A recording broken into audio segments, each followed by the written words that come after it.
নমস্কাৰ শিক্ষাগুৰু ছাৰ বাইদেউসকল। আজি আমি শিক্ষা সেতু পোৰ্টেলত ছাত্ৰ ছাত্ৰীসকলৰ মোবাইল নাম্বাৰখিনি আপোনালোকে কেনেকৈ আপডেট কৰিব বা আপোনালোকে ছাত্ৰ ছাত্ৰীসকলৰ মোবাইল নাম্বাৰখিনি কেনেকৈ আপোনালোকে এডিট কৰিব, মই আজি এই ভিডিঅ'টোৰ যোগেদি আপোনালোকক সম্পূৰ্ণ প্ৰচেছখিনি ষ্টেপ বাই ষ্টেপ দেখাবলৈ যত্ন কৰিম। যেহেতু আমাৰ সমগ্ৰ শিক্ষা ফালৰ পৰা এটা বিশেষ মেছেজ আহিছিল যে ছাত্ৰ ছাত্ৰীসকলৰ মোবাইল নাম্বাৰখিনি আপডেট দিব লাগে বা যোনটো কাৰেক্ট মোবাইল নাম্বাৰ হয় এই কাৰেক্ট মোবাইল নাম্বাৰটো শিক্ষা সেতু পোৰ্টেলত আপডেট কৰিব লাগে। গতিকে ছাৰ বাইদেউসকল, মই আজি এই ভিডিঅ'টোৰ যোগেদি আপোনালোকক সম্পূৰ্ণ প্ৰচেছখিনি দেখাবলৈ যত্ন কৰিম যে আপোনালোকে কেনেকৈ শিক্ষা সেতু পোৰ্টেলত ষ্টেপ বাই ষ্টেপ ছাত্ৰ ছাত্ৰীসকলৰ মোবাইল নাম্বাৰখিনি এডিট কৰিব পাৰিব বা কেনেকৈ আপোনালোকে সঠিক মোবাইল নাম্বাৰটো শিক্ষা সেতু পোৰ্টেলত আপডেট কৰিব। মই আজি এই ভিডিঅ'টোৰ যোগেদি সম্পূৰ্ণ প্ৰচেছখিনি ষ্টেপ বাই ষ্টেপ দেখাবলৈ যত্ন কৰিম। নমস্কাৰ, আপোনালোক সকলোকে মোৰ টিচাৰ্ছ গাইড MD চেনেলটোলৈ স্বাগতম জনাইছোঁ।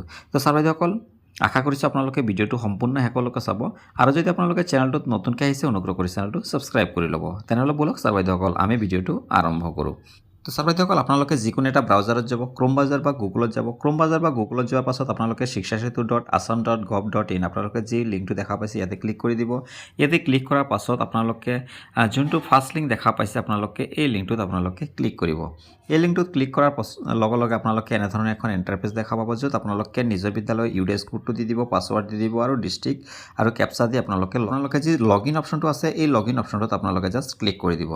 লগইন অপশ্যনটোত ক্লিক কৰাৰ লগে লগে আপোনালোকৰ মেইন স্কুলৰ মেইন ডাছবৰ্ডটো খোল খাব আৰু আপোনালোকৰ বিদ্যালয়ত কিমান ষ্টুডেণ্ট আছে গোটেইখিনি দেখা পাব। তো গতিকে আপোনালোকে এতিয়া কি কৰিব, আপোনালোকে ৰাইট কৰ্নাৰত যি লেফ্ট কৰ্নাৰত যি আপোনালোকে তিনিটা আঁচ দেখা পাইছে আপোনালোকে ইয়াতে ক্লিক কৰিব। যিহেতু আমি ছাত্ৰ ছাত্ৰীসকলৰ মোবাইল নাম্বাৰখিনি আপডেট কৰিম, তাৰ বাবে আপোনালোকে ইয়াতে বহু অপশ্যন দেখা পাব। তাৰ ভিতৰতে আপোনালোকে কি কৰিব, যি আপোনালোকে ষ্টুডেণ্ট মেনেজমেণ্ট বুলি যি অপশ্যনটো আছে আপোনালোকে এই ষ্টুডেণ্ট মেনেজমেণ্ট অপশ্যনটোত আপোনালোকে ক্লিক কৰিব।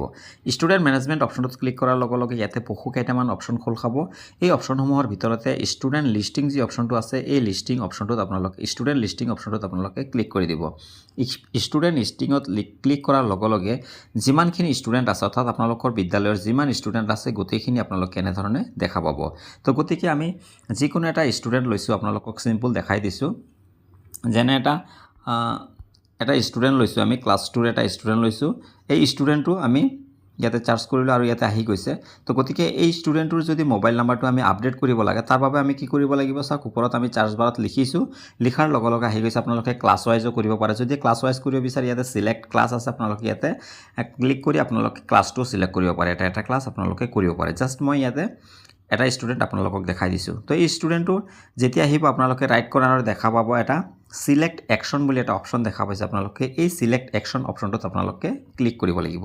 ক্লিক কৰাৰ লগে লগে চাওক ইয়াতে বহু কেইটামান অপশ্যন আছে, edit, view, update, height and weight, এনেধৰণৰ বহু কেইটামান অপশ্যন আছে। তাৰ ভিতৰত আপোনালোকে যি এডিট অপশ্যনটো আছে আপোনালোকে এই এডিট অপশ্যনটোত আপোনালোকে ক্লিক কৰি দিব। এডিট অপশ্যনটোত ক্লিক কৰাৰ লগে লগে আপোনালোকে নেক্সট এখন পেজ খোল খাব। অৰ্থাৎ যিগৰাকী আমি ছাত্ৰ চিলেক্ট কৰিছোঁ এই ছাত্ৰগৰাকীৰ গোটেই ডিটেইলছখিনি আমি ইয়াতে শ্ব' হ'ব আৰু আপোনালোকে যোনটো আমি মোবাইল নাম্বাৰ এড কৰিব বা এডিট কৰিব লাগে সেইটো আমি এডিট কৰিবলৈ আহি যাব। তো চাওক ছাৰ বাইদেউসকল, ষ্টুডেণ্টৰ যিমানখিনি ডিটেইলছ আছে ডিটেইলছখিনি সম্পূৰ্ণ আহি গৈছে। তো গতিকে যিহেতু আমি মোবাইল নাম্বাৰটো এডিট কৰিব লাগে, তো আমি ইয়াতে কি কৰিম, যি mobile number student parent Guardian যি আপোনালোকৰ মোবাইল নাম্বাৰটো আছে, যি এডিট অপশ্যনটো আছে, আমি জাষ্ট এই এডিট অপশ্যনটোত আমি ক্লিক কৰিব লাগিব। ক্লিক কৰাৰ লগে লগে চাওক ইয়াতে খালী হৈ গৈছে। তো আমি এতিয়া মোবাইল নাম্বাৰটো ষ্টুডেণ্টৰ সঠিক মোবাইল নাম্বাৰটো আমি ইয়াতে এণ্টাৰ কৰি দিম। তো আমি এতিয়া মোবাইল নাম্বাৰটো এণ্টাৰ কৰি দিলোঁ। মোবাইল নাম্বাৰটো এণ্টাৰ কৰাৰ পাছত আমি কি কৰিব লাগিব, আমি জাষ্ট কি কৰিম, একদম তললৈ আহি আমি যি নেক্সট অপশ্যনটো আছে এই নেক্সট অপশ্যনটোত আমি ক্লিক কৰি দিম। নেক্সট অপশ্যনটোত ক্লিক কৰাৰ লগে লগে চাওক যি আমি ডাটাটো ফিল আপ কৰিছোঁ এইটো আপডেট হৈ গৈছে বা ডাটা ইজ বিং প্ৰচেছিং বুলি দেখাইছে বা ডাটাটো আপডেট হৈ গৈছে। তো গতিকে ইয়াৰ পাছত আমি নেক্সট এখন পেজ খোল খাইছে। এই পেজটোতো আমি কি কৰিব লাগিব, তলত যি অপশ্যনটো আছে এই নেক্সট অপশ্যনটোত আমি ক্লিক কৰিব লাগিব। নেক্সট অপশ্যনটোত ক্লিক কৰাৰ লগে লগে চাওক আমাৰ এটা ইয়াতে আমি পেন নাম্বাৰ দিব লাগিব। চাওক ইয়াতে দিছ ফিল্ড ইজ ৰিকুৱাৰ্ড বুলি দেখা হৈছে, আপোনাৰ পেন নাম্বাৰটো দিব লাগিব। যেহেতু যদি ষ্টুডেণ্টৰ পেন নাম্বাৰটো আছে তেতিয়াহ'লে আপোনালোকে UDSৰ যি পেন নাম্বাৰটো সেই পেন নাম্বাৰটো আপোনালোকে দি দিব। যদি পেন নাম্বাৰটো এতিয়াও ষ্টুডেণ্টটোৰ নাই, ষ্টুডেণ্ট প্ৰাইভেট স্কুলৰ পৰা আহিছে, তেতিয়া ইয়াতে আমি পেন নাম্বাৰটো দিব নোৱাৰোঁ কাৰণ এতিয়াও পেন নাম্বাৰ জেনেৰেট হোৱা নাই। গতিকে আমি কি কৰিব লাগিব, যিসমূহ ষ্টুডেণ্টৰ পেন নাম্বাৰ নাই সেই ষ্টুডেণ্টৰ পেন নাম্বাৰৰ ঠাইত আপোনালোকে মনত ৰাখিব 11টা 9 দি দিব, অৰ্থাৎ 9999 এনেকৈ আপোনালোকে 11টা 9 দি দিব।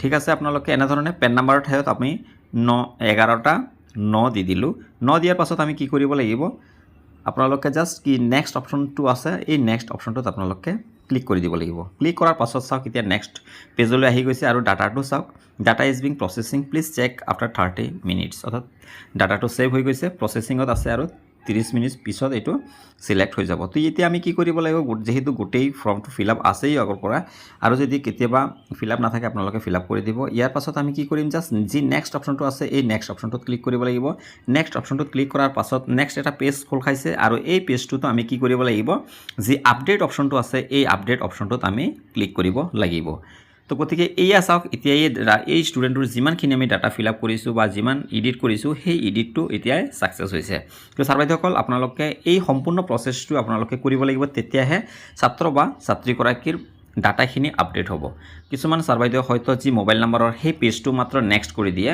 কিন্তু সেইটো হ'লে কিন্তু এইটো আপডেট নহ'ব তো ছাৰ বাইদেউসকল নিশ্চয় কথাখিনি বুজি পাইছে আপোনালোকে ভিডিঅ'টো যিমান পাৰে শ্বেয়াৰ কৰি দিব যাতে প্ৰতিজন শিক্ষাগুৰু ছাৰ বাইদেউসকলে নিজৰ বিদ্যালয়ৰ ছাত্ৰ ছাত্ৰীৰ মোবাইল নাম্বাৰখিনি সহজতে আপডেট কৰি ল'ব পাৰে তো ছাৰ বাইদেউসকল আজিৰ ভিডিঅ'টো ইয়াতে সমাপ্ত কৰিছোঁ এনেধৰণৰ শিক্ষা বিভাগৰ লগত জড়িত ইনফৰমেশ্যনসমূহ সদায় পাবৰ বাবে আপোনালোকে চেনেলটো ছাবস্ক্ৰাইব কৰি ল'ব ছাৰ বাইদেউসকল আজিৰ ভিডিঅ'টো ইয়াতে সমাপ্ত কৰিছোঁ ভিডিঅ'টো সম্পূৰ্ণ চোৱাৰ বাবে ধন্যবাদ